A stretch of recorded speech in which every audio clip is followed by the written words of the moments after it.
Welcome to the Programming Lions podcast. Morgonn McMichael is with us, a Gen Z speaker, writer, social media commentator who inspires young conservatives with her viral content and cultural commentary. A Silicon Valley native and former mechanical engineering student who also served as her VP of the Turning Point chapter before leaving college and taking on the culture wars.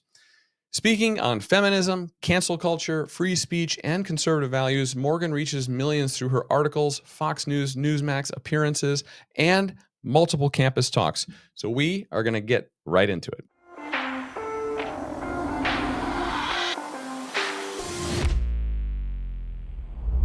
Morgonn McMichael has joined the Programming Lions podcast. Thanks for coming on. Morgonn is a Turning Point USA contributor, and so we're going to get into a few topics with her today. Boys, what kind of questions do you have for Morgonn? Hit me with the hard ones. Okay, so I heard that you went to school for mechanical engineering. So I'm wondering, what was your passion before you started to do commentating? So that's a really good question because you don't see a lot of girls, first of all, in engineering, and then also you don't see a lot of girls in engineering drop out of college. So actually, I'm going to flash back to 2016. I was a 16-year-old girl in high school, and I was doing competitive robotics, so I fell in love with the engineering world. I've always admired Elon Musk, which we all know now is like a free speech warrior. Thank goodness for him. But in 2016, there was a very pivotal election going on, and that is when I saw cancel culture for the first time. Being a high school student and being told that I was graded down on my papers for using Fox News, I had my government teacher in high school tell me that I had to debate for the Second Amendment against my entire class because they were not for the Second Amendment and not for owning firearms, which is crazy, right? This was in California, so maybe like a little less crazy. But, it was one of those things at a very young age. I was very aware of what was going on in the school system. But that was how I became passionate about engineering. Yeah. So when I went to college, studied engineering, and then also had been passionate a little bit about politics because I was exposed to that cancel culture, but I had not found Turning Point until I was in college. That is when I realized that college kind of is a scam. I will say not everyone should drop out of college. I do think that college is still important for degrees like STEM fields, like doctors. Like there are still some degrees that are valuable in college. But that's when I went to college, and I loved engineering more than anything. But during the pandemic, during COVID, when you're trying to do an engineering degree online, you're not really learning a whole lot when you're having to do labs and you can't actually go into a machine shop anymore. So COVID was horrible, and that's why I ended up dropping out of college to work for Turning Point USA. Yeah. Well, that's pretty interesting. Wow. Do you guys know anybody else who studied mechanical engineering? You. Oh, yes. You did? He's a mechanical engineer, Yeah, that's pretty cool. Worked in that field pretty much for, 25 years. And now it's I'm an doing awesome podcasting. field, and I do think that there is, like I said, I don't think dropping out of college is for everyone. I do think there is a lot of validity there, especially for engineers, and I do think, I actually talked to an engineer today who was like, I'm thinking about working in politics, and I was like, listen, we also need conservative engineers. Yes. We need conservative doctors. We need conservative lawyers. We can't have everyone be a podcaster, all the time, or commentator, or a social media influencer.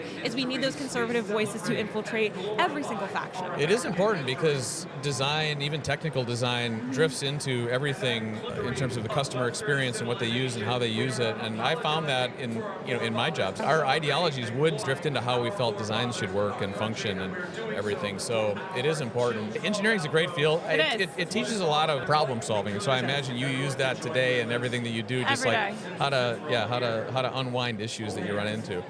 So, very cool. This kind of leads into indoctrination in the schools. And so, what's your experience? You tour, you do a lot of commentating, and what's your experience with indoctrination in the school systems? See a lot of what Turning Point does with our professor watch list. I don't know if you guys have seen this. We expose these college and high school professors, or I guess college professors, high school teachers on a weekly basis. And I go to these college campuses, and the one thing I notice with my generation, Gen Z, is that there is a craving for the truth. There is a craving for the alternative alternative narrative than what is being shown in the classrooms. You know, when Charlie Kirk and I show up on a college campus and we have 3,000 students gathered at Penn State, that is monumental. And this is every single school that we visited, 25 chapters this past semester, all swing states, and we saw how the margin shifted with this election, which is awesome.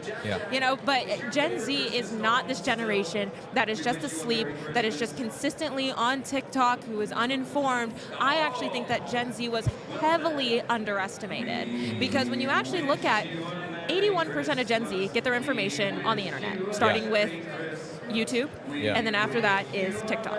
So that just shows how much more necessary it is for us to continue to create content that is truthful and combat against, you know, the cultural narrative. And we have to continue to push in and shape the culture, because if we win the culture, we can win everything. And I think that that's what really changed with this election cycle that we've been going through. I see the indoctrination happening firsthand on these college campuses, where kids are forced to take LGBTQ education classes. They have to take What is a Woman class, because apparently men can be women these days, which we all know isn't true. And it's really, no, fake. They're fake. So it's just like, you know, these kids are fed up with being lied to every single day by these institutions that are making, it's $1 billion industry every single year. Why are they paying thousands of dollars to go to these indoctrination centers to get a piece of paper that ultimately is meaningless? Speaking of indoctrination, you boys have some experience in feedback about indoctrination, Yeah, let's right? hear it. What about our trolls? Huh? You guys have some haters? Oh, yeah. Oh, do we? Oh my I've been called Hitler gosh. like 10 times. What? Yeah. Oh, yeah. They called for abortion ads on me and my dad. So one person actually said that if there was no law against murder, these kids would be dead by tomorrow morning. That's so sad. I know, They're it's calling on crazy. Luigi. Yeah. They want Luigi to my visit us. gosh. But besides all those gross, vile people, what's another like common theme that we get? That were stupid? No. Oh, indoctrination. Yeah. Yeah, you get indoctrination. We get that a lot, and it's interesting, and because a lot of people say we're indoctrinating our children by teaching them, let's say, traditional values and being together as a family, being a present parent. Crazy, isn't it? Sorry, I'm trying to be a good dad. I mean, I'm sure I make mistakes, but Sorry, I don't want the government to parent my children. yeah, that's usually what I'll respond. Like if somebody says something, once in a while I'll respond, well, your suggestion is that I let the state raise my child? Right. And You think so that it's- the Department of Education has your children's best interest in heart? Absolutely not. Yeah. No. So I think what happens is when people see parents that are really engaged, the left is definitely against this because it's in opposition to their Right. ability to indoctrinate future generations. And so I think they're seeing people stand up against this and go, wait a minute, like, the traditional education system's got a lot of flaws, and I don't want my kids to fall into that vortex. And Yep. so, Being countercultural is cool. Yeah. And I actually saw someone tweet, like, I can't believe that people want to get rid of the Department of Education. You know, reading and math scores are in the tank. We need to uplift our kids. We're getting fed horribly. And it's like, yeah, because of the Department of Education. it literally, if you look at when Carter put that in place and all the test scores, that was the sort of They the are tipping doing a point. disservice to the American people, and I think that it is in part intentional, is that they want to make the future of America dumber and sicker every single day. And what better way to do that than to control the youth? How are you going to do that? Well, when they're sitting in a classroom for 8 hours a day, or going to daycare as young as 2 years old, sometimes even sooner than that, ripping them away from their parents. Yeah. What is the best way to destabilize Western civilization? Attack the nuclear family. And demonize it. Inflation, I think, is intentional in a lot of ways because then they can force both parents in a household to work so that they're not home, and then somebody else gets to raise the children. Did you guys know, this might be a new one for you, did you guys know that when women entered the workforce, it became impossible, nearly impossible, for you to raise a family on just one income? Because all of a sudden, women were making just as much money as men, to where they were combining household incomes, and that became the new normal. So now it's even more difficult for dads to go out and work and for moms to be stay-at-home parents, because the median income is now reliant on two incomes. Yeah. I know it was a lot of big words, Whoa. but it's pretty crazy, you know? That's insane. And that started way back when. Even the housing market. You know, a lot of people say that they can't afford houses now. Why is that? Because they're reliant on 2 incomes instead of just one. So the entire market has inflated over the past couple of decades. Yeah. That's insane. Yeah, it's sad. I'm Gen X, so I think in a lot of ways my generation and others have, I say we like pulled up the ladder behind us a little bit. Yeah. And we allowed bad policies and inflation to happen, and it's really put Gen Z and Gen Alpha in a tough spot where the portion of like what a home would cost me as a multiple of my take-home pay was like reasonable, Right. and which was maybe 2 to 3 times, and now it's like 8 times. So, or for these kids, it's going to be more. It's almost impossible to own a house if you're a Gen Zer right now, and if Yeah. you do not have money in the bank, which is really scary. You know, that's one of the biggest issues I think that's facing Gen Z when I interview kids. Is like, what is the biggest issue? They say inflation. They're worried about having money in the bank in the future. They're worried about wanting to own a house. It's like, hey, I want to have a family. I want to have a lot of kids. You know, I want to be a present mother and father in the Right. household. But how am I going to do that if I have to work? Do Gen Z, do they want to own a home? Do they want to have a family? Or do they want to own nothing and be happy? Like the World Economic Forum says. Yes. You know, it's funny. I've actually been to the World Economic Forum in Davos, Switzerland. That was pretty crazy because you're surrounded by the globalist elites. Yes. Elites. Klaus Schwab. Klaus Schwab. But, you know, when you talk to Gen Zers, they do care about the economy because it's actually affecting them every single day. Abortion isn't really affecting them every single day. You know, it's not like women are just getting abortions every single day all over the place. I mean, they are and they aren't. But what is affecting them is when they go to the gas station and they see their tanks continuously costing hundreds of dollars. Yeah. Like, that's a problem. You know, when you're going to the grocery store and you can't afford groceries anymore. When you're a student and you're living off of ramen in your dorm room and all of a sudden the price is starting to go up. And so it's those economic issues that I think really shifted the culture. Also, talking about issues in a more fun, entertaining way, I think really helped shift this election. But Gen Z isn't completely lost. They aren't just a generation talking about abortion and hookup culture. Yeah. Instead, they're being more countercultural because they fear cancel culture. And I saw a stat that majority of Gen Zers lied about who they voted for, fearing cancel culture because of what other people would say about them, which is really sad. And that's why I love working for Turning Point, because we are giving the voice back to my generation and y'all's generation. And so it's really interesting when you meet with Gen Zers and they're like, no, I'm a conservative. Yes, I believe it. I'm too scared. And we have to continue to cancel culture. Yeah. Like, that is truly 25% of Gen Zers, that is what they were concerned about, was cancel culture and the inflation. Inflation was another, I think, 18 to 20%. They cared more about inflation than these social issues. So as much as the left is going to talk about these more social issues instead of economic and fiscal issues, they're trying to push a narrative that isn't real. Yeah. Oh my gosh.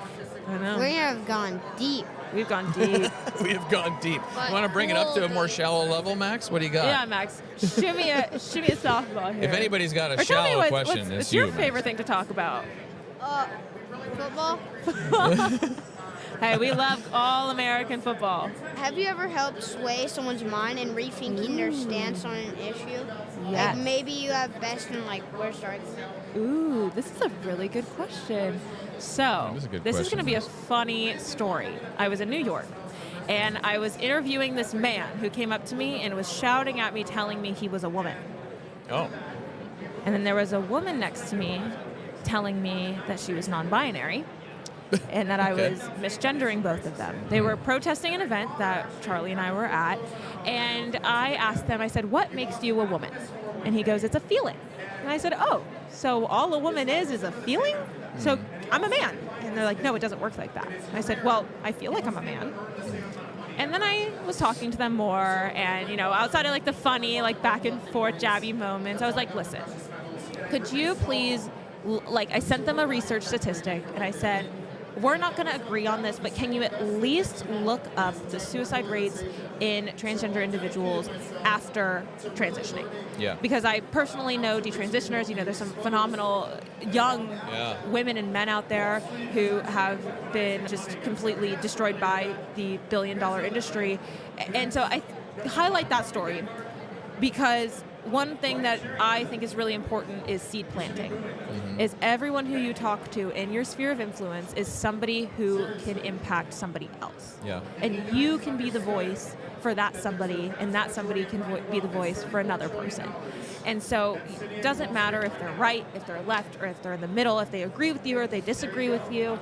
Every single conversation is worthy of having, and I truly believe that that is like the number one calling that we all have by using our voices.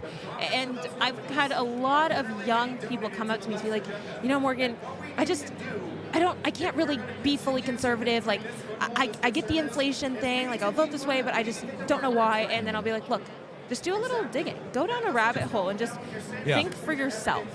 The what is a woman question is the most funny one to highlight, because of course we can talk about inflation, we can talk about taxes, how college is a scam, how taxation is theft, how socialism is horrible, how the World Economic Forum and the globalists are going to take over in the future. Yep. But we also have to talk about the funny ones. So I just think it's funny when you just ask simple questions like, what is a woman? What is a man? What is a woman? Can you tell me what a woman is? A woman is a female who can be pregnant and can basically have a child. And have XX chromosomes. Yes. That's the easiest way to put it. Yeah. A woman has XX chromosomes. So, Morgan, you've been at this with Turning Point as a contributor for a few years. I guess, did you lead the chapter while you were in college, I too? did, yes. And then now that you're out doing contributor work and you've got a social media brand and you're growing and your influence, we are on the early stages of our influencing journey and career. And any tips or advice on, that you could share? Always post it. Always talk about it. Okay. Even if you think that, I don't know if this reel is going to do really well or go viral. Listen, somebody told me this, and it's very valuable. It doesn't matter if it has 10 views, 10,000 views, 1 million views, or 10 million views. Because what if that one view was someone like Charlie Kirk, and he shares your video? Or what if those 10 views were all people who share your video, and then it turns into 20 and 30 and 40 views? So it doesn't matter about the view count. It matters about the content that you're putting out there and talking about the truth and doing it substantially. If you're doing that, then you're doing the right thing. And always post it, always talk about it, because you never know whose minds you may be seed planting and giving them a reason to continue to look forward and continue to go down the rabbit holes and do more research. I mean, that's why I do what I do with our students. And that's why I go to these high schools. I don't care if I'm speaking to a room of 5 kids, 50 kids, or 500 kids. Because what if those 5 kids in that one room that I got to pour into, they're the next change makers in the world. And so when you're, obviously social media podcasting, like we want all the views and we want to be very impactful and influential. But I think the most encouraging thing is somebody told me that is like, do not look at the numbers, because every single one of those numbers is a person, and that person is valuable. Yeah, that's great advice. You never know who you're going to impact. One more topic, and then we can wrap. But I have 2 young boys here. Okay. Now they are not at the age where they're dating or thinking about that too much yet. Nope. Not yet. Nope, not Girls at all. have cooties. Wait, what's Yes, that? definitely. Yeah. Except for mom. Except for Mom. I'd like to hear, what would you look for in a future wife? Well, first off, loyal. Loyal. Yes, Christian, because Absolutely. Wow. that's my religion. Probably a person who works out. And Healthy. Yeah, healthy, nice too. Okay. And then also beautiful. Wow. Wow. Yes. That's a sounds, good list. That sounds pretty good, Max. So loyal, about nice, Max? Also, fit, like, Conservative. Beautiful. Yeah, also Yeah. conservative. Yeah. A Okay. nice conservative Christian woman. Wow. Hey, read that does not look Proverbs above. 31. Okay. Proverbs I need to write that 31 down. is the kind of woman that you want to marry. In a sentence, women who embrace their natural femininity allow men to be masculine. Yeah. And I think that's something that we've lost in our culture right now, is a lot of women are trying to compete with men instead of allowing men to be chivalrous and allowing men to be masculine. And so the way that women have this power is we embrace our natural femininity and do what the Bible tells us to do. And Ephesians 5, about talking about wives and husbands, I think is another good one for when you're a little bit older, of how to lead the household, of what that looks like, the order of, like, we serve God, and your husband is sacrificially serving the Lord and loves you how Jesus loved his church, which he died for all of us so that we could live. And so that's saying that husbands, you need to love your wives just in that same way, and wives, love your husbands in that way. And I think that's something very special. So I think you got a good list. If you can find a woman, and I know you will, that's conservative, that's Christian first. She has to love Jesus first, and then have those same values of conservative values. Obviously, you have to be attracted to her. She has to be beautiful. Workout is a good one. You have to be nice. But I think that the number one thing is having the same morals and values. And if you both love Jesus, then it'll be smooth sailing. You got a good chance, yeah. It's a pretty good list, Max and Will. And yeah, I agree. I think masculinity is under attack. I think feminism has had a role in that. But I also think men have had a big role in that as well. Like with feminism coming up, like a lot of guys haven't been great guys, and so then that makes women hate men more. Feminism told men that they were being discriminatory towards women. Feminism has been weaponized against women and men and has been destructive to the nuclear family. Our birth rate is down, our marriage rate is down, people are getting married and having kids way later than they should be, and we're actually not on track to replace the population that is continuing. So. We're under replacement rates, which is people are not having children at the same rate that people are dying every year, guys. Do you know that? So where if we had, let's say in America, we had no immigration, right? No legal, no illegal immigration, we are on track to not being able to replace the people who are dying. Do you think that's partly because of abortions? Birth control too. But yeah, absolutely. Abortion's a big one. 60 million babies have been lost ever since Roe v. Wade was put in, and what was that, 73? I think I may have that wrong. It's like the population of England. But I know that's a lot of little kids. So it's pretty sad. It's pretty sad. It's sad.